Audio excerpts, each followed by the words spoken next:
partially because of the way things are funded. Over time, you look around at the sets of activities that people are engaged in at the State Department of Education, and it's a varied set of activities, but too many of those activities are actually related to districts complying with different rules.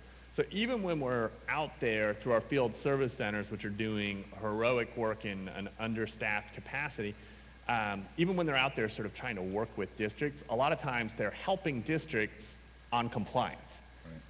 So they're helping districts navigate the bureaucracy of the State Department or navigate all of the various forms that they have to fill out for federal compliance.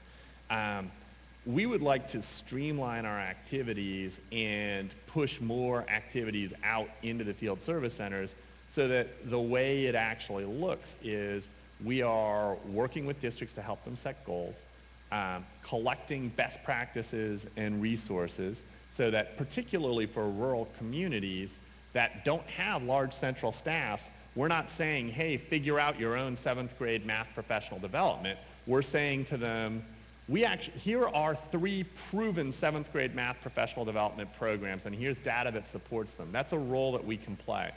And so connecting people as much as possible to best practices and making sure that all of our work is not making people fill out forms, but it is instead helping them achieve their goals. And I'm sure it's going to be a lot harder than that sounds, but that's the goal.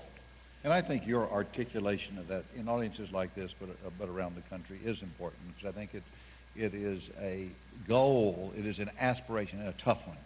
Having done lots of bureaucracy in the political arena, it's tough. But that goal needs to be, it's a big idea, it needs to be communicated effectively, which you're doing, and using vehicles like this, and then the implementation of it is tough. Jamie?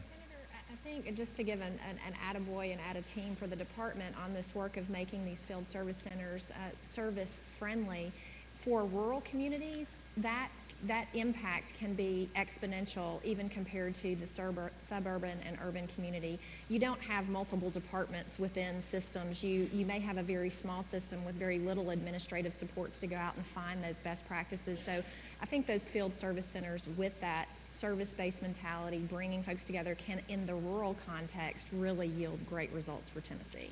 But just to throw in one other thing. So Michael Barber, who was the Secretary of Education for the UK and who helped advance educational attainment in the UK under Tony Blair, and now he does a lot of work in education here, but he talks about you've got to view it as collective capacity. When you think about capacity, especially in rural communities, you have to think about it as collective capacity. And so instead of thinking about, what's our capacity right now in this school? What's our capacity right now in this district? The question is, how do you expand the circle of what you view as capacity and think about it as collective and shared capacity? And, I think some of the work that the Niswongers have done in Northeast Tennessee with distance education is a down payment on what that could look like. But the more we can figure out how to build collective capacity and the more the state can play a role in saying, here are best practices, we can build collective capacity in this region, I think the better our chances are of succeeding. Yeah, well said. This idea of collective capacity coupled with this partnership is cutting edge on the implementation side. It's challenging to do, but to have that as a goal to do and everybody working there is tremendous.